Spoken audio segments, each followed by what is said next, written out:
எல்லோருக்கும் வணக்கம். உழைப்பு உழைப்பு உழைப்பு. முதல் அடியை எடுத்து வையுங்கள், இரண்டாவது அடி தானாக வரும். மூன்றாவது அடியை எடுத்து வையுங்கள், நான்காவது அடி தானாக வரும். உழைப்பு தான் வெற்றியை தரும்.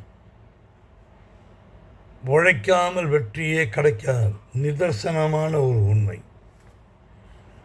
நோக்கம் பலவிதமாக மாறும்.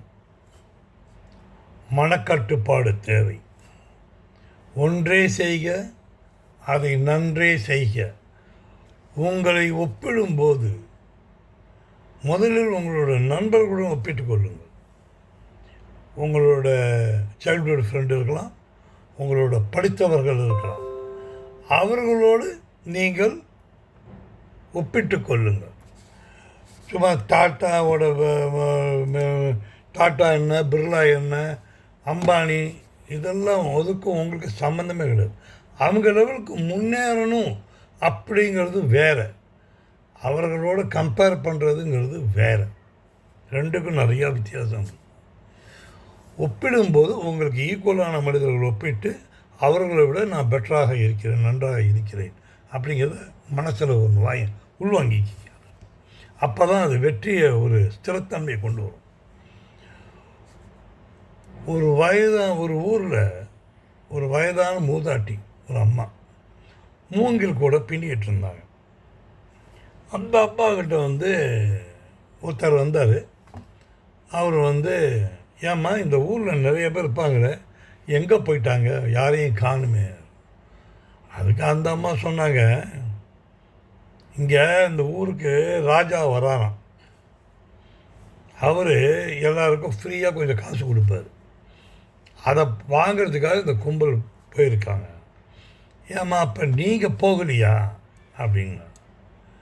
அதுக்கு அந்த அம்மா சொல்லிச்சு, இந்த மூங்கில் கூடையெல்லாம் பின்னினா எனக்கு நிறையா காசு வரும். இந்த ராஜா கொடுக்குற ஓசி காசை வாங்கிக்கிட்டு என் வயிறு ரொம்பவா போகுது. இந்த மூங்கில் கூடையெல்லாம் நான் விற்றேன்னா எனக்கு ராஜா கொடுக்குறத விட காசு ஜாஸ்தியாக வரும். நான் என் குழந்தைங்களுக்கெல்லாம் நல்ல சாப்பாடு போட முடியும். எனக்கு அந்த நம்பிக்கைலாம் இருக்குது. நான் இத்தனை காலமாக அதான் பண்ணிக்கிட்டு இருக்கேன் அப்படின்னா. அப்போது அந்த ராஜா சொன்னாராம், கையில் அந்த அம்மாக்கிட்ட என்ன, அதாவது அந்த வந்தவர் சொன்னாராம், அம்மா அவங்களாம் தேடிக்கிட்டு போனாங்களே, அந்த ராஜா வேறு யாரும் இல்லை, நான் தான். இந்த உன் உழைப்புக்கு நாம் கொடுக்குற மரியாதை அப்படி சொல்லிட்டு தங்க நாணயங்களை கையில் கொடுத்துட்டு நான் போயிட்டு வரேன், உன் உழைப்புக்கு என்னுடைய பாராட்டுகள் அப்படி சொல்லிட்டு போனார். ஏன் சொல்கிறேன் அப்படின்னா, உழைப்பு தான் உங்களை உயர்வு தரும். இந்த அதாவது ஏதாவது ஒரு அதிர்ஷ்டத்தினாலேயோ யாரோ ஒருத்தர் கொடுக்கறதுனாலலாம் உங்களோட பிரச்சனைகள் தீரவே தீராது. இது நிதர்சனமான உண்மை, உண்மையிலும் உண்மை. இதுதான் அதாவது இந்த உழைப்பு கொடுக்குற மரியாதை, இந்த உழைப்பினால் நீ கிடைக்கக்கூடிய கர்வம், அதெல்லாம் ஒரு சாதாரண விஷயம் இல்லை. நண்பர்களே, உங்களிடத்துல ஒரு விஷயம் சொல்லிடுறேன். இந்த உடம்பில் இருக்கிற இளமை இருக்கு இல்லையா, உங்கள்கிட்ட இருக்கிற இளமை, அந்த இளமை வெரி பவர்ஃபுல்லானது. அது பல கோடிக்கணக்கான ரூபாய் உங்கள் உடம்புல இருக்குது. இப்போ நான் ஒரு கேட்குறேன், கிட்னியோட விலை எவ்வளவு? பல லட்சம் ரூபா. பல லட்ச ரூபா கொடுத்தாலும் கிட்னி கிடைக்க மாட்டேங்குது, அது வேறு விஷயம். அந்த கிட்னி உங்கள்கிட்ட இருக்கு. அப்போ நீங்கள் பல லட்ச ரூபாய்க்கு அதிபதி தானே. ஒரு கை போயிடுச்சுன்னு வச்சுக்கிங்க, அந்த கையை மாற்றணுன்னா எவ்வளோ செலவாகும்? அப்போது அது எவ்வளோ உயர்வான இந்த கை, உழைக்கிற கை எது?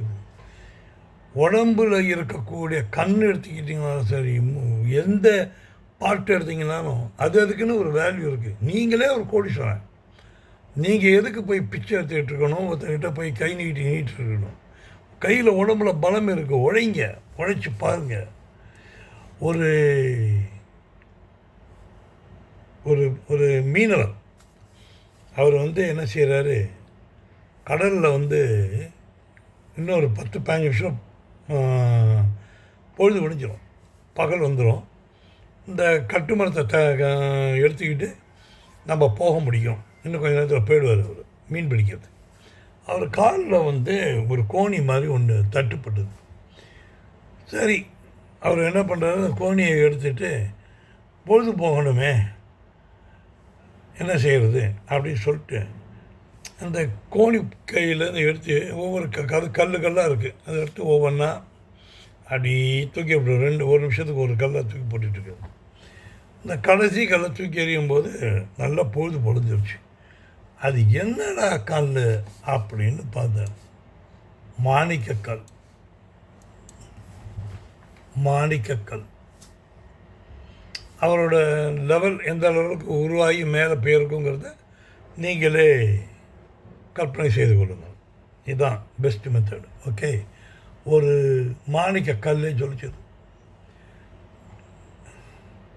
மீனவனின் நிலை என்ன என்றது நீங்கள் சுதிக்கிற மாதிரி மழை வந்து வருஷத்துக்கு எவ்வளோ நாள் பெய்யும் அப்படின்னா, நல்லா மழை பெய்யக்கூடியதுங்கிறது மேக்ஸிமம் பண்ணால் ஒரு 15 நாள் தான் போகும் வருஷம் பூரா.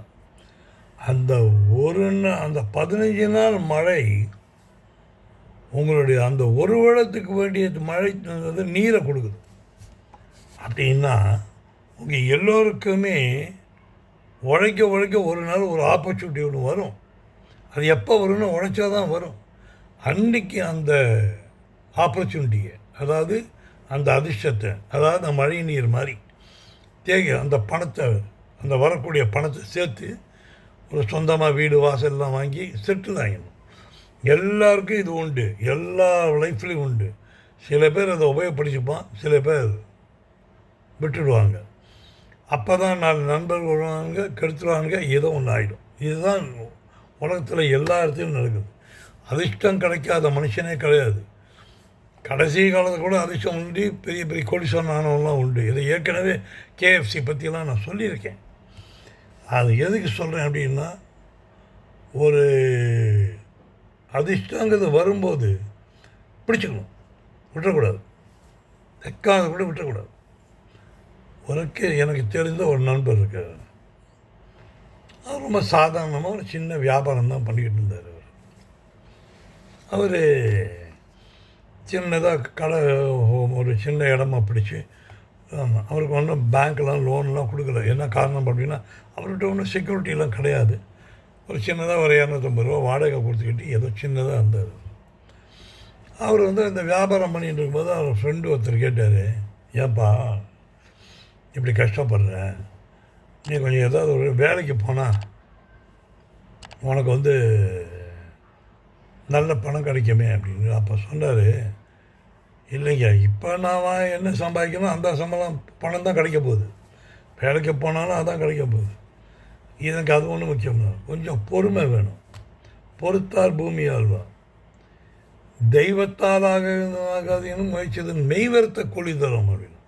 நான் உழைக்கிறேன், ஒரு நாள் எனக்கு கடவுள் கூலி கொடுப்பார். அவர் சொன்ன மாதிரியே ஒரு நேரம் வந்தது. அவருக்கு ஒரு சில பெரிய பெரிய ஆர்டர்லாம் வந்தது.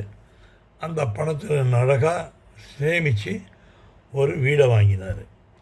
இப்போ அவர் கையில் கொஞ்சம் வசதி வந்துடுச்சு. இதை எடுத்துக்கிட்டு பேங்க்குக்கு போனார். கொண்டு போய் நான் செக்யூரிட்டி தரேன், எனக்கு பணம் கொடுன்னு கேட்டார். அவங்களுக்கு கொடுத்தாங்க. அடுத்தது என்ன பண்ணாங்க, கம்பெனி கொஞ்சம் விரிவாக்கினார். பெருசாக்கினோன்னே என்னாச்சு, இன்னும் கொஞ்சம் நல்லா ஓட ஆரம்பிச்சது. 2 ஆளை போட்டார், இன்னும் கொஞ்சம் வேகமாக வேலை பண்ண ஆரம்பித்தார். உழைச்சிக்கிட்டே இருந்தார். இன்றைக்கி அவர்கிட்ட 4-5 வீடு இருக்குது, பெரிய ஃபேக்ட்ரி இருக்குது, வசதிகள் வாய்ப்புகள் இருக்குது, எல்லா வசதிகளோடு அவர் செட்டில் ஆகிட்டார். இது எப்படி நடந்தது அப்படின்னா, உழைப்பு இல்லாமல் வெற்றி பெறவே முடியாது. உழைப்பு எப்படி, திருடனாக இருந்தால் கூட தம்பி ஒன்று சொல்லிடுவோம், திருடனாக இருந்து நீ கண்ணை வச்சு உடைச்சி உள்ளுக்குள்ளே போகணும். அந்த கடப்பாறையை வச்சு நீங்கள் உடைச்சி தான் வீட்டுக்குள்ளே போகணும், வேறு வழி கிடையாது. அப்போவும் அதுவும் பாருங்கள், அதுவும் ஒரு உழைப்பு தான். ஆனால் திருட்டு உழைப்பு, அது கவர்மெண்ட்டில் அக்செப்ட் பண்ண மாட்டாங்க யாருமே. அது இல்லீகல். நீங்கள் உங்கள் உழைப்பை உருப்படியாக கொடுத்து பாருங்கள், உண்மையான உழைப்பை கொடுத்து பாருங்கள், வெற்றி நிச்சயமாக வரும்.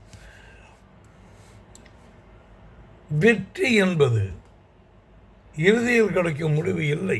இது வெற்றி என்பது இறுதியில் கிடைக்கும் வெற்றி, முடிவு இல்லை. இது அதை அடைவதற்கு நீங்கள் செய்த முயற்சி, உழைப்பு, இதனால் கிடைக்கும் அனுபவமே வெற்றி. புரியுதுங்களா? வெற்றி என்பது இறுதியில் கிடைக்கும் முடிவு இல்லை, முடிவு இல்லை. அதை அடைவதற்கு நீங்கள் செய்த முயற்சி, உழைப்பு, இதனால் கிடைக்கும் அனுபவமே. மீண்டும் சந்திப்போமா? அடுத்தது.